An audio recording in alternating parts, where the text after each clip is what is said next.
Olá, amigos da Revolução Industrial Brasileira. Bem-vindos mais uma vez aqui comigo, Fausto Oliveira, entrevistando hoje uma sumidade do pensamento econômico brasileiro chamada Nelson Marconi. Ele vai comentar, obviamente, o grande número da semana, 1,1%. Pelo quarto ou já quase quinto ano consecutivo, o Brasil tem um crescimento que foi anunciado ontem, na quarta-feira, no dia 4, portanto, de março de 2020, o PIB de 2019, um crescimento bastante insuficiente, 1,1%. O Nelson Marconi vai analisar esses dados aqui com a gente, vai produzir uma entrevista interessante aqui em que a gente vai destrinchar essa matemática toda aí do Produto Interno Bruto brasileiro e por que, afinal de contas, quais são as insuficiências e as carências e as decisões de política que estão por trás desse 1,1%, resultado absolutamente insuficiente para as necessidades brasileiras. Antes de passar a bola para o Nelson Marconi, eu queria lembrar e fazer aqui o nosso jabá. Nós aqui na Revolução Industrial Brasileira abrimos um financiamento coletivo que está aqui embaixo como link fixo dos comentários. A gente convida você, obviamente, a ir lá e conhecer a nossa campanha de financiamento para que você possa, então, nos ajudar nessa imensa batalha, né, do debate econômico, que é muito complicada entre aqueles que defendem a política econômica tal como ela é hoje em dia e aqueles que querem uma mudança, que querem uma nova política econômica que possa promover o desenvolvimento e o crescimento do Brasil para além de números ridículos como 1,1%. Nelson Marconi, que está nos Estados Unidos, nos dá a alegria de nos atender a essa solicitação de entrevista. Muito bem-vindo mais uma vez. Nelson, o que explica 1,1% mais uma vez? Bom dia, Fausto, bom dia para todo mundo que está nos assistindo. É um prazer conversar de novo com o canal de vocês, com a Revolução Industrial Brasileira, que é um canal que tem se consolidado como muito importante para as discussões boas e qualificadas sobre economia, né? Agora vamos então falar sobre o PIB, né? O que explica isso? O que explica, no fundo, é a continuidade de uma ausência de política econômica, né? Quer dizer, na verdade, o que você tem é uma política de desmonte de todos os mecanismos que o Estado poderia utilizar para fazer política pública, o que não significa que é um Estado totalmente intervencionista, não é nada disso, né? Mas o Estado ele tem que fazer política econômica, ele tem que estar junto com o setor privado fazendo política econômica, e esse governo está fazendo de tudo para tirar o setor público da jogada, né? E, enfim, isso que está acontecendo, em regra geral, é um pouco, não, quer dizer, um pouco não, é bastante consequência disso, né? E agora ficou claro, né? A gente já vinha falando há muito tempo que isso vai acontecer, vai continuar, só vai piorar isso, e a gente vai continuar nesse cenário, né? E esse vírus, eles vão colocar, logicamente, o coronavírus como culpado disso. Mas não, nós já estamos ruins há muito tempo. Não é isso que vai fazer a gente ficar ruim. Vai piorar só, né? Tá certo? Mas vamos continuar ruim do mesmo jeito. Nelson, você trouxe aí exatamente o problema das desculpas, né? Agora nós temos aí o coronavírus. Realmente é um caso problemático para o mundo, mas até o momento é muito mais uma emergência sanitária, uma questão de saúde pública, do que um fato econômico tão significativo assim. Tirando o problema das cadeias de suprimentos, agora, de qualquer maneira, não chegou ao Brasil com tanto impacto. Porém, nos anos anteriores, a gente teve a desculpa da greve dos caminhoneiros, a desculpa, não sei, de outros eventos aí, choques, etc. E ao longo desses anos, a cada momento, parece que surge uma nova desculpa para se colocar o crescimento do PIB baixo como novo normal. Como é que você comenta isso? É de fato alguma coisa que está tentando esconder, uma tendência de esconder o problema estrutural do Brasil nesse momento? É justamente isso que está acontecendo, né? Na verdade, a gente há muitos anos, né? Quer dizer, desde o 2015 a gente teve 2 anos de crescimento negativo, né? Quer dizer, de queda na taxa de crescimento, que chegou a dar em torno de 8% do PIB, e nos anos seguintes, 17, 18, 19, o que a gente teve foi um PIB crescendo em torno de 1%, quando a gente desconta o crescimento da população, que é chamado PIB per capita, dá uma média de 0,3%, que é ridícula, né, para as nossas necessidades. Então, a gente já faz 3 anos que está nessa toada. Né? Quando a gente tem uma recessão, normalmente, se você faz uma política econômica correta, depois da recessão, a recuperação é razoavelmente mais rápida, né? Porque você está fazendo uma política no sentido de recuperar o nível de atividade. Quando você, na verdade, tira o governo desse papel de recuperar a economia da recessão, e é isso que nós estamos fazendo há 3 anos, tentar tirar o governo desse papel e achar que o setor privado sozinho ele sai da recessão, é isso que acontece.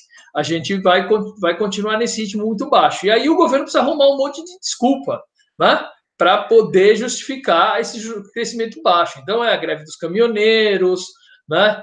É o vídeo, a gravação lá do Joesley, né? Tá certo? Agora vai, tá certo? Agora é o problema da eleição, depois agora vai ser o problema do vírus, tal. E aí vamos, e não é isso, né? Quer dizer, o vírus vai ter algum problema, eu acho, porque ele está diminuindo muito. Tem a questão da cadeia de suprimentos, mas ele também está diminuindo muito o fluxo de pessoas, né, no planeta, né, na economia mundial. Então, isso vai prejudicar o setor de serviços, vai diminuir um pouco a demanda, tá? A gente não sabe aonde vai parar esse vírus, né? As cadeias de suprimento, como você falou, já estão tendo algum problema na China, então isso vai ter um impacto dos outros países, quer dizer, não vai ser, pode ser que seja considerável, tá? Mas jogar a culpa em cima disso não dá, porque já vem muito ruim antes, né? E aí é isso, quer dizer, quando você tem uma recessão, você precisa ter uma política para recuperar o país da recessão. Por quê? Porque o setor privado sozinho não consegue sair desse buraco. Né? Ele não tem condição de... Como é que ele vai investir? Não tem demanda, eles não têm recursos, tá certo? Não tem receita suficiente, não tem estímulo para investir.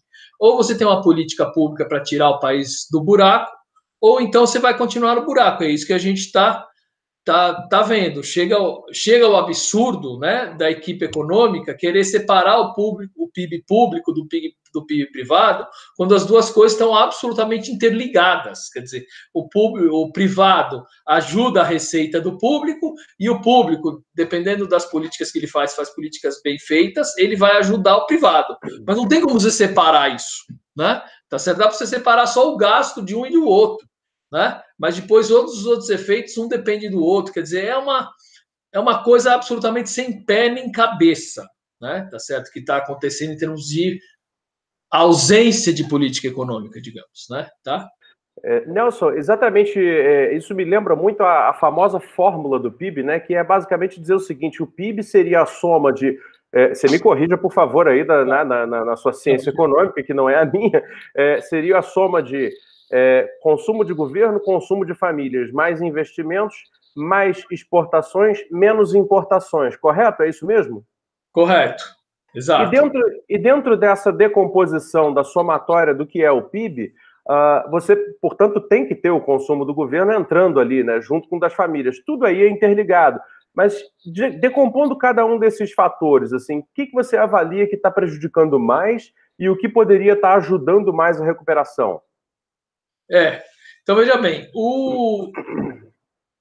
quando, inclusive, o governo fala aqui que está mudando o mix de gasto entre consumo do governo e consumo privado, consumo do governo significa gasto em saúde, educação, segurança, né, principalmente esses gastos que são os mais pesados, digamos, né, dentro do governo, tá? Fiscalização, esse tipo de coisa. Quer dizer, o governo precisa fazer isso, né? Isso é o que a gente chama de gasto de consumo do governo. O gasto do consumo do governo, a participação do gasto do consumo do governo no PIB praticamente não mudou. A participação do gasto do privado no PIB nos últimos 3 anos praticamente não mudou. Então, nem isso que o governo falou que está fazendo, ele está fazendo, certo? Quer dizer, nem isso está acontecendo, primeira coisa, certo? Segunda coisa, né? Aí, para então avançar um pouco mais. Aí, na parte do investimento, o que acontece? O investimento também a gente pode dividir em público e privado, né? Certo? E aí, logicamente, como eu falei, os dois se interagem, tem efeito entre eles, tudo mais. O investimento público despencou fortemente desde 2015, né? O investimento privado também caiu, certo? Quer dizer, a gente tinha um patamar de 20% do PIB alocado em investimento, e hoje nós temos um patamar de 15%. É uma queda brutal para esse período, certo? É muito grande, se reduziu o investimento em praticamente 1/4 do que era antes, né? Em boa parte o investimento público, mas também o privado, ambos caíram. Então, essa é a pior notícia dentro desse, vamos dizer, dessa soma de fatores, né, de gastos que compõem o PIB, e o comportamento de investimento é o pior. Né? Eu mesmo fiz um gráfico ontem mostrando, tem trimestre que o gasto com investimento melhora, tem trimestre que o gasto com investimento piora, mas ele fica oscilando muito e não sai daquele patamar, 15% do PIB. Né? Então, essa é a pior notícia dentro desses dados. O outro dado que é muito ruim é o dado referente às exportações. Né? O que a gente vê é que o Brasil, estando numa situação ruim, ele precisava tentar buscar demanda fora do país, né?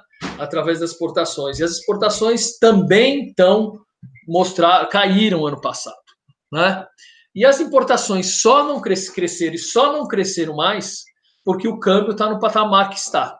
Né? Porque se ele tivesse no patamar mais baixo, mesmo com a recessão, as importações estariam muito mais altas. E a gente estaria com uma situação das nossas contas externas muito pior. Né? Então, você tem aí uma combinação de fatores muito ruim.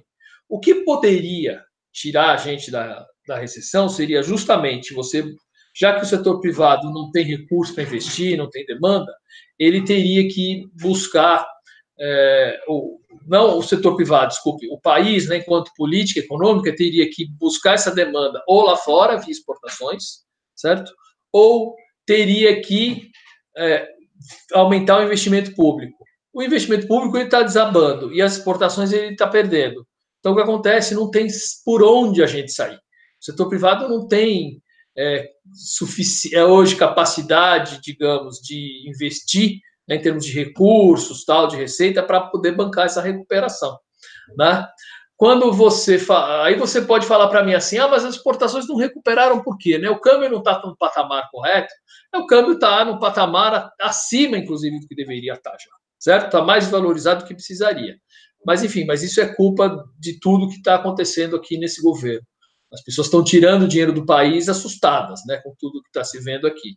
Enfim, então, esse efeito do câmbio, né, sobre as exportações, que é uma coisa que eu escuto muito, e eu vou escrever sobre isso logo, estava esperando passar esse número do PIB, por que você não está tendo um efeito grande do câmbio, da mudança do câmbio sobre as exportações? Porque nós tivemos 10 anos de apreciação, de câmbio baixo, favorecendo as importações e prejudicando as exportações, certo? Então, os empresários já se adaptaram a esse cenário, não vão de uma hora para outra mudar este povo, certo? É a primeira coisa. Então, eles vão acabar, os empresários, eles vão esperar o que queiram exportar, né, ou aumentar suas exportações, eles vão ter primeiro certeza de que esse câmbio veio para ficar, que é uma coisa duradoura, para mudar isso. Né? Segunda coisa, que logicamente com tanto tempo de câmbio baixo, eles passaram a importar muita coisa, muito insumo, muita matéria-prima. E agora o custo disso está subindo, não é de uma hora para outra que você vai mudar de fornecedor importado para o brasileiro, certo? Tá?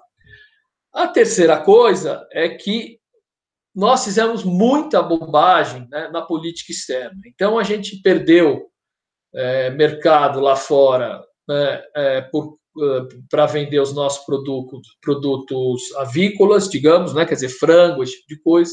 Né?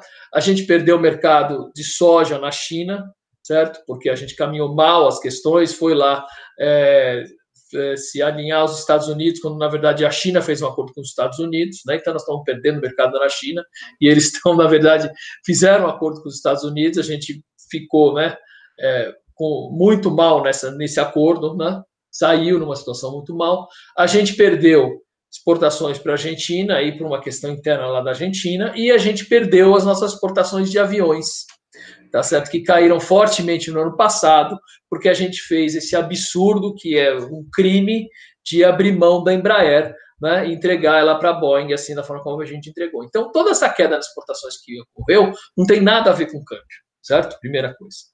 Agora, por outro lado, né, como eu falei para você, se o câmbio não tivesse no patamar que está, as importações estariam muito mais altas, o que significa que a gente teria um déficit na nossa balança comercial muito pior, e a situação das nossas contas aqui em relação aos outros países estaria muito pior do que ela está, certo? Então, esse também já fazendo para você um comentário em relação ao impacto dessa mudança no câmbio, né? Vou até prosseguir, então, te perguntando uma outra coisa.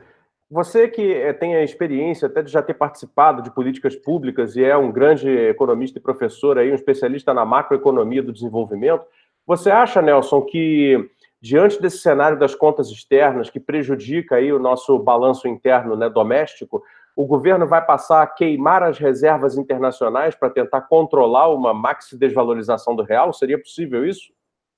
Olha, ele está tentando controlar um pouco, ele já está diminuindo o volume de reservas, né? Um pouco, se você olhar, ele já usando as reservas, né? Hoje ele está fazendo esse mecanismo que a gente chama de swap cambial, que é entrar no mercado, vendendo dólar, comprando dólar no mercado futuro, para a gente tentar também controlar a cotação. E ele vai ter que usar um pouco de reserva se ele quiser segurar a cotação, porque o dinheiro está saindo do país, né? Em parte é porque os juros caíram, mas os juros nos Estados Unidos caíram também ontem, e mesmo assim era para ter entrado dólar no país, pensando assim, né? Já que a taxa de juros lá está mais baixa, fica mais atrativo aplicar aqui. Então, aplicando aqui, entram mais dólares, a taxa de câmbio tende a cair, né? A ficar mais baixa em função disso. Mas você vê que não, a taxa de câmbio, o que ocorreu com a taxa de câmbio foi o contrário, ela subiu. Então, o fato dos Estados Unidos terem diminuído a taxa de juros lá não fez com que os aplicadores quisessem trazer dinheiro para o Brasil. Então, você vê que o Brasil realmente está um país, assim, todo mundo achava, não, com o governo Bolsonaro vai ser uma beleza, né? Nós vamos atrair capital externo. Não, está todo mundo fugindo, que ninguém quer saber dessa situação política aqui, tá certo? Todo mundo está vendo qual é, não está vendo qual é a política econômica, está vendo qual é a situação do país e está vendo também o rumo que a política no país está tomando, que é uma barbaridade, né? Quer dizer, as ações do governo na questão ambiental, na questão política, a forma como o governo se relaciona com a sociedade, com o Congresso, tal. O investidor externo olha isso e fala, eu vou cair fora. E é isso que ele está fazendo, né? Certo? Então, segurar, infelizmente, segurar uma maxi desvalorização não vai ser fácil, né? A impressão que eu tenho é que a taxa de câmbio, infelizmente, agora estou dizendo infelizmente, porque ela já está acima do nível que ela teria que estar, ela vai continuar subindo. Voltando à questão da proposta, que é a proposta clássica, né, dos economistas do desenvolvimento, que sair de uma recessão com investimentos públicos, né? O chamado, né, campo ortodoxo, né, dos economistas diz sempre o contrário, diz que enquanto não houver a regulação dos níveis de gasto público, ou seja, numa situação de déficit, né, deve-se primeiro buscar o superávit. O Brasil hoje tem déficit, né, primário, né, de em torno de 90, 100 bilhões de reais por ano, e, portanto, isso é usado moralmente como um argumento no debate de dizer que o Brasil não tem dinheiro para investir. E eu queria ouvir de você, Nelson, como é que é a resposta que uma pessoa como você, um professor como você, pode dar a a esse argumento, não vou usar palavras demeritórias aqui, mas esse argumento de que o Brasil não tem mais dinheiro, o dinheiro acabou, não há capital público para investir. Que resposta devemos dar a isso? Olha, realmente a situação fiscal do governo não é das mais favoráveis possíveis, né? Mas a gente tem que levar em consideração que num período de recessão como esse, a gente tem que primeiro, que a gente tem que levar em consideração e separar duas coisas. Uma coisa é o orçamento do governo para pagar as despesas do dia a dia, tal, etc. Certo? Esse tem que ser razoavelmente equilibrado durante todo o tempo. Outra coisa é a parte do orçamento do governo que é destinada aos investimentos, à infraestrutura, tal. Essa parte ela tem que ser justamente ter uma atuação que a gente chama de contracíclica, né? Quer dizer, quando a economia está em recessão, é quando você precisa aumentar esse gasto para poder recuperar a economia. Quando a economia está crescendo, está bombando, a necessidade do governo fazer esse tipo de investimento é muito menor e aí ele deve cair, né? Isso que a gente chama de gasto contracíclico. Ele aumenta quando a economia está em recessão e vice-versa, e cai quando a economia está bem. O gasto com investimento público ele tem que ser contracíclico. Então, agora era o momento de você poder fazer isso, né? Para você conseguir fazer isso, sabendo que as contas do governo, não, já que estão numa situação ruim, né, você tem que evitar que caia nessa situação ruim, mas já que está, né, você precisa fazer um ajuste fiscal rápido para poder reverter essa situação. E o ajuste fiscal, nesse caso, ele deveria recair sobre redução de subsídios, né? sobre cobrança de lucros e dividendos distribuídos, que é uma coisa que a gente já discutiu aqui, né? Tá certo? Fundamentalmente sobre isso, e taxação de heranças, tal, etc., coisas que ajudariam, inclusive, na distribuição da renda. Se você faz essas mudanças, rapidamente você recupera a receita, e essa receita ela teria que ser destinada para o investimento público, certo? Ao invés de ser destinada para o gasto corrente. Então, você, ao fazer esse aumento do investimento público, estaria ajudando a recuperar o nível de atividade, a própria receita do governo, e isso levaria um equilíbrio fiscal a médio prazo. Tá? Agora, o que o governo pensa é totalmente diferente. Ele vê tudo como a mesma coisa, ele vê o governo como uma coisa que prejudica a economia, na verdade, e que, na verdade, o que você tem que fazer é reduzir os gastos públicos o máximo possível. E aí você tira o Estado de toda essa possibilidade de fazer uma recuperação econômica. Né? Então, você vê que os instrumentos que o Estado tem para fazer recuperação, para fazer política econômica, eles estão diminuindo. Né? O BNDES, que é importante, está diminuindo. Né? A Petrobras, que era importante, está diminuindo.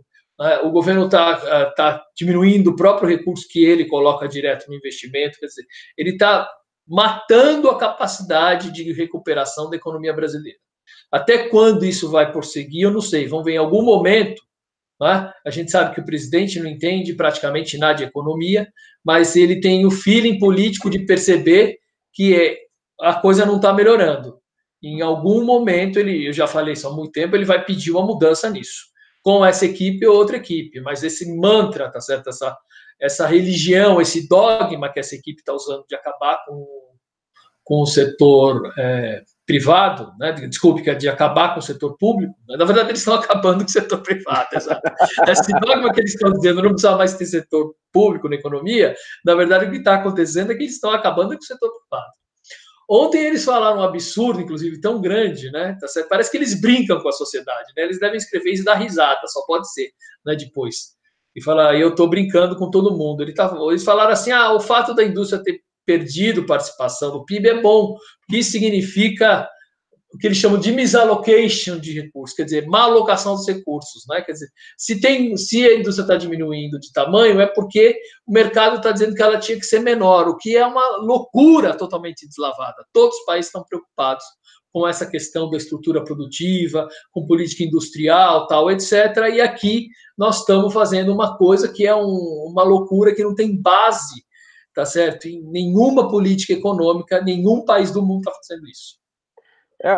Nesse ponto aí, você tocou num assunto que é nevrálgico aqui para nós na Revolução Industrial Brasileira, que a gente sempre discute a estrutura produtiva. Em todos os nossos vídeos sempre tratamos de mostrar a importância, né, dos setores de maior valor adicionado dentro de uma economia, principalmente de uma economia emergente que tem necessidades profundas, né, de geração e distribuição de riqueza.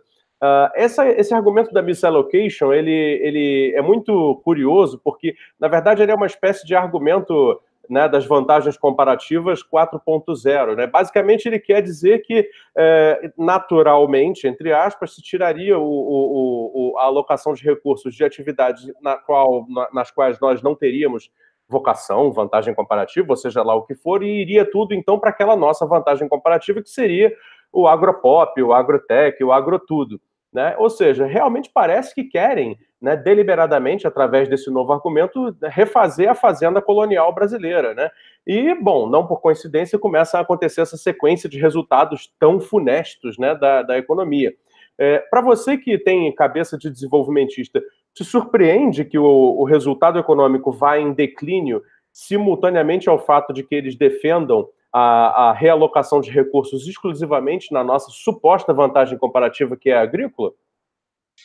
Não faz nenhum sentido, né, isso. Quer dizer, o que eles chamam de, vamos explicar aqui, né, para o pessoal, misallocation resource significa, né, que você está, quando o Estado intervém na economia, ele faz com que os recursos sejam alocados em setores que naturalmente, né, não receberiam esses recursos, né, porque eles não têm a mesma rentabilidade e tal, etc. Se você deixar o mercado funcionar sozinho, os recursos eles vão ser direcionados para os setores que geram um retorno maior. né? E isso seria a tendência natural de mercado. Tudo bem, tá certo? O mercado, logicamente, ele vai procurar aquilo que é mais rentável para ele e está correto nisso, isso é eficiente. Né? Agora, do ponto de vista da sociedade como um todo, quando isso acontece, né, os setores que geram os maiores retornos não necessariamente são aqueles que têm vamos dizer, que são os que geram melhores empregos, são os que geram mais desenvolvimento do ponto de vista tecnológico, tudo mais, né? Se eu olhar, só para você ter uma ideia, né? Se eu olhar hoje para a estrutura produtiva brasileira, praticamente metade dos empregos está no setor de serviços que requer baixo conteúdo tecnológico e, portanto, mão de obra com qualificação menor e que paga menores salários. Metade, praticamente. Eu fiz essa conta, dá praticamente 48%. Eu publiquei isso, inclusive, no Facebook há um tempo atrás. Então, essa que é a má alocação de recursos. Se o governo não fizer nada, os recursos vão continuar indo para esse setor de serviços, vão continuar indo para a agricultura, para a mineração, que são setores importantes para nós. Eles têm que continuar, logicamente, o Brasil é bem sucedido nesses setores, tem que continuar a ser bem sucedido, mas a capacidade deles gerarem emprego é pequena, muito pequena. A participação deles no emprego é baixa. O encadeamento que eles geram nos outros setores é razoável, mas é muito menor do que gerado pela indústria. Então, você precisa ter uma política pública, se você quiser ter geração de empregos, tal, para poder estimular o setor privado a investir nesses outros setores, certo? Então, o que, na verdade, o governo chama de má alocação de recursos feito pelo Estado, na verdade, a má alocação de recursos é aquela que ocorre se o Estado não intervir nesse processo. Porque o lucro vai vir para o setor privado, tudo bem, lógico, mas os empregos, etc., vão ser os empregos, como estou falando para você, de pior qualidade. Então, essa história, essa discussão sobre má alocação dos recursos, deixa o mercado só fazer o que ele quer, é uma loucura. É lógico que o que eu estou falando não é o Estado participar sozinho, ativamente, de todo o processo, como se fosse uma economia planificada soviética. Não, ele tem que fazer tudo isso em acordo com o setor privado, conversando com o setor privado, acertando tudo junto com ele, certo? E tendo metas muito claras dos resultados que precisam ser alcançados. Nelson, encaminhando aqui já para o final da nossa entrevista, te agradecendo muito pelos ensinamentos que você está dando aqui para o nosso público, uma pergunta já a respeito, então, do ano de 2020.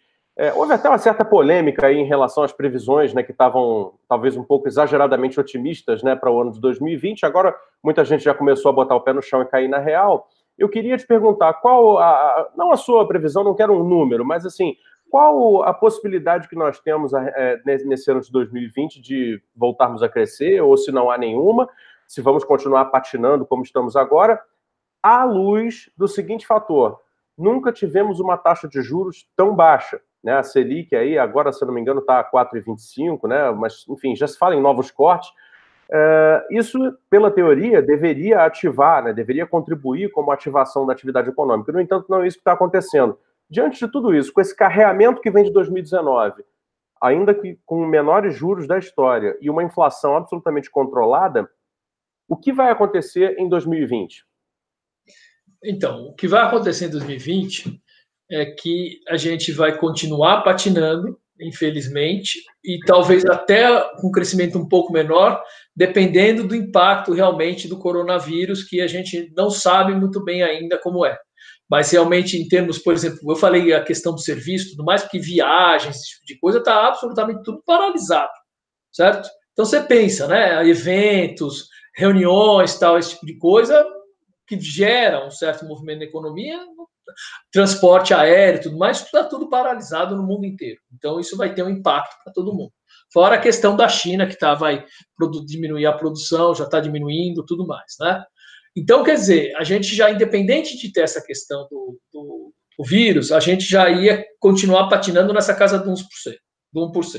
Faz 3 anos que eu discuto com os caras, todo começo do ano, eles começam, porque vai ser uma maravilha ano que vem. Desde 2016, desde o Temer, estão falando, porque agora com o Temer vai ser uma maravilha. E o ano que vem não sei o quê, e estamos nessa mesma coisinha, essa lesma lerda, né? Tinha uma música antigamente chamada Lesma Lerda. Nós estamos na mesma lesma lerda, tá certo? Para não dizer outra coisa, faz já 3, 4 anos, certo? Né?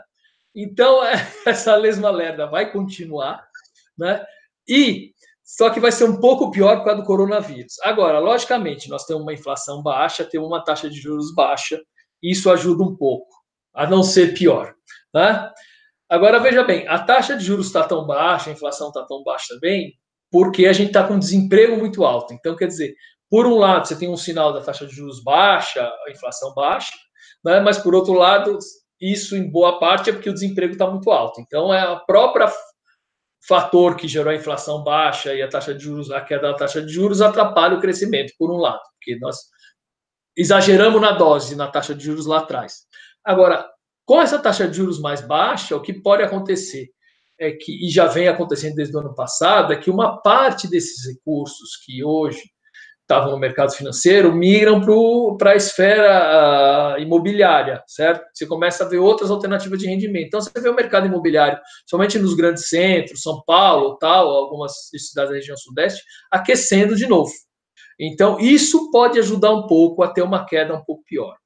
E por que essa queda da taxa de isso, então, e agora a outra parte é a seguinte, por que essa queda da taxa de juros, ela não ajuda a retomar o investimento? Porque quando você vai tomar uma decisão de investimento, você compara o custo do dinheiro, que é essa taxa de juros, com o retorno esperado do investimento.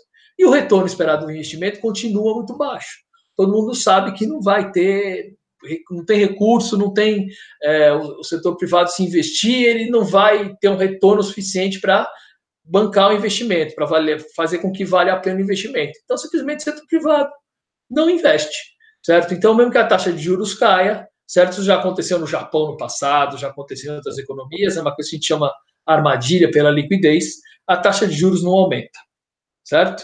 Então, esse é o, vamos dizer, um problema que nós vamos continuar enfrentando enquanto não tiver um outro estímulo para a recuperação, que teria que vir nesse momento aqui do investimento público e um pouco das exportações ainda, das exportações menos, porque o mercado externo também vai estar muito ruim esse ano.